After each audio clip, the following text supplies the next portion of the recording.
জানেন কি মহাভারতের পাণ্ডবরা যে পথে স্বর্গে গিয়েছিলেন সেই পথটা ঠিক কোথায়?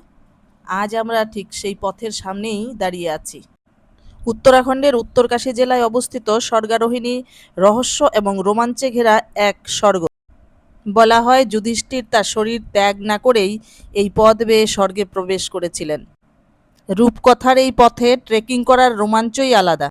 শুধু পৌরাণিক কাহিনীই নয়, এর দুর্গম পথ, সবুজ উপত্যকা আর বরফে ঢাকা সিংহ ট্রেকারদের জন্য এক চরম চ্যালেঞ্জ। ঝর্ণা, পাথুরে পথ এবং ট্রেকারদের উচ্ছ্বাস, অ্যাডভেঞ্চার আর প্রকৃতির মিলনে এই ট্রেকিং রুটটি প্রকৃতিপ্রেমীদের জন্য এক স্বর্গরাজ্য।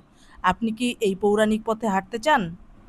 বিস্তারিত জানতে হলে দেখুন ইউটিউব চ্যানেল উত্তরকন্যার গল্প। এর বড় ভিডিও খুব শিগগিরই আসছে। এমন আরও ভিডিওর জন্য সাবস্ক্রাইব ও ফলো করতে ভুলবেন না। ভিডিওটি দেখার জন্য ধন্যবাদ সবাইকে।